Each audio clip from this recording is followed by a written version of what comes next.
Sup, y'all? It's me. It's your boy Asmongold, and as a lot of you guys probably know, Blizzard made an announcement last week that Black Temple is coming back to World of Warcraft as a time-walking raid. Now, this kind of caught me by surprise, and I don't know why, because it's reusing content, but it did in a small way because of how badly received the 10th anniversary Molten Core event went. It was like a old-school 40-man raid. You'd queue into it LFR style. You'd get clowns in there that didn't know what to do. You get clowns in there that did know what to do, and they were intentionally trying to fuck you up, and then you'd go through the whole raid. It would take 2 hours. You'd get nothing. You'd kill Ragnaros for the illusion, and you'd end up getting 6 gold. So it was a complete shit show. A lot of people were upset about it, and so I hope that Blizzard has learned from their mistakes with the Black Temple thing, and I think that in certain elements they definitely have. So I want to talk to you guys about basically the future of WoW with time-walking raids being incorporated into it. I remember recently they did a Q&A session, and somebody asked, are time-walking raids going to happen? And they basically confirmed that it's not a question of if, it's a question of when, right? So it's basically going to happen. And apparently that's going to be in 7.2.5. So basically, the Black Temple raid is going to probably come out around the middle of May.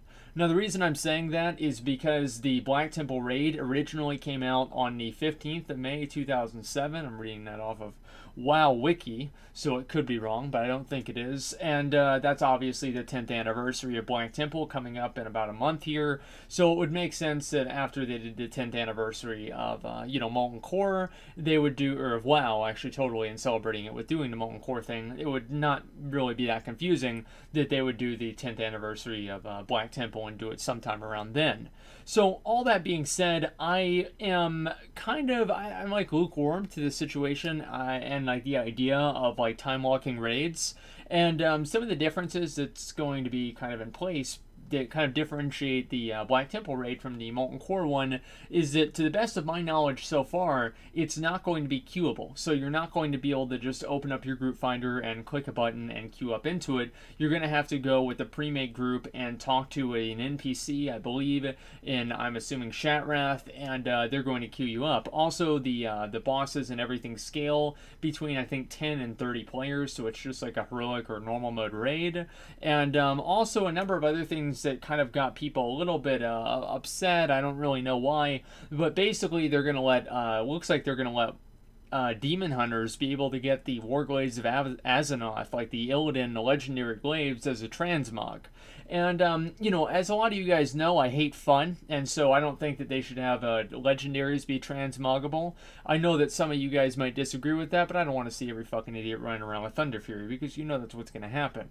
So I don't really want to see that, and at a certain level, I honestly don't care. I really don't care because, I mean, you're already walking around with Ashbringer, right? I mean, you're already walking around with Doomhammer. I don't think they should make the legendaries transmoggable now, just with this one, but at the same time, giving Demon Hunters the glaives is not really that big of a deal.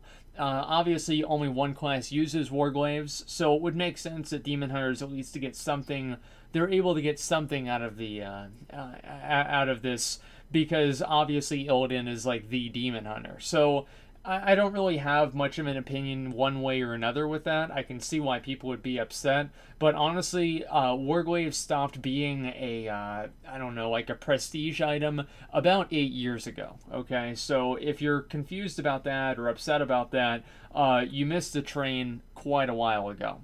Anyway, going back to time-walking raids, what is really the viability of time-walking raids? Personally, the way that I feel about this is that I feel like time-walking raids can play a awesome, a cool, and integral part in WoW in the same way that time-walking dungeons do, but I'm very worried about Blizzard kind of making time-walking raids part of the progression curve. I don't think that time-walking raids should necessarily be part of the raid progression curve in any facility. And the way that they do time-walking gear right now makes me think that they tend to agree. So that's a good thing, but I don't really know if they're going to be changing that or expanding that, because it is, you can't queue for it, so it is going to take a certain amount of time and effort to actually get everybody in the in this. So they might want to make sure that people actually get something out of it. That being said, also, I hope that they make each individual boss drop gear. That was something that the Molten Core event didn't have. The only boss that dropped anything was, I think, Ragnaros. And after you got the helmet, which was basically a guaranteed drop after you think you did it the first time, there was no other reason to run it over and over. And I feel like if they had each boss in Black Temple drop certain items that were just scaled up, I feel like that would be good for the game in a lot of different ways. And also a big difference between the Molten Core and the Black Temple ones is that the Black Temple one, I believe that you're getting scaled down to like item level, I think it's 141 or something, which is like basically like the entry level Black Temple item level. And for the Molten Core event, everything was scaled up. So I do feel like time walking whenever you're scaled down is a little bit more of an immersive experience because you're looking at numbers that you don't usually see, so you can immediately kind of realize that you're in a different environment. So I feel like making things scale down is a lot better than making them scale up. But another question that a lot of people have had is that how are they really going to make these different bosses challenging? Because basically, I mean, like now it's like you got, Mythic Elisand and like all these other crazy bosses. Like, are you going to have to get Shadow Resist gear from other Shiraz again? Probably not.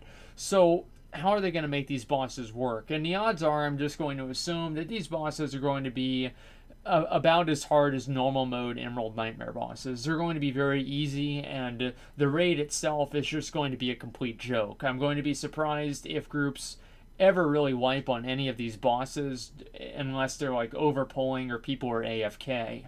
I would really be surprised if they had anything in here that even had any semblance of difficulty involved, especially since they have everybody scaled down. And if they make the raid really hard, you know that everybody's going to complain. And it's also very hard to make something like that difficult without just making the numbers incredibly punishing, right? So if you get hit by, I don't know, like Supremacist Fire, you send in Supremacist Fire for 1 second, one tick of it kills you, it does like 50 million damage. Obviously, that would make it harder, but that wouldn't necessarily make the raid better, or it wouldn't really make...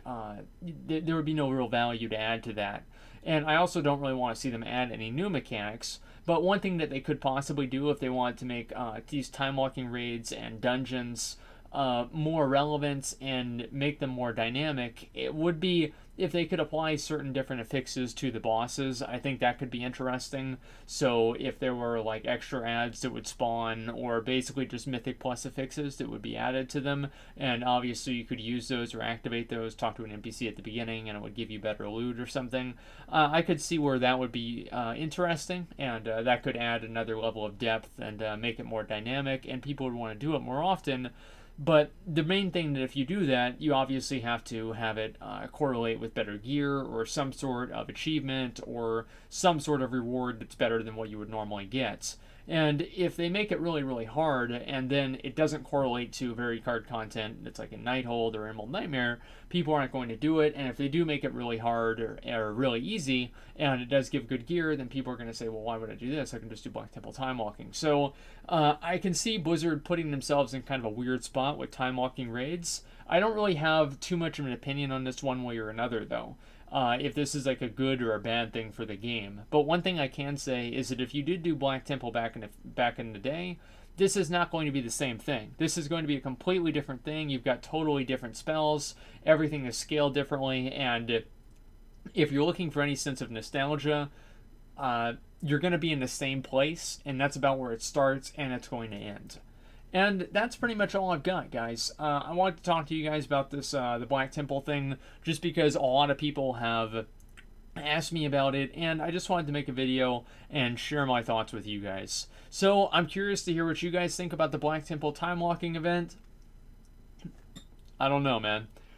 I really don't know. So I'm curious to hear what you guys have to say. Either way, thanks for watching, and like, comment, subscribe.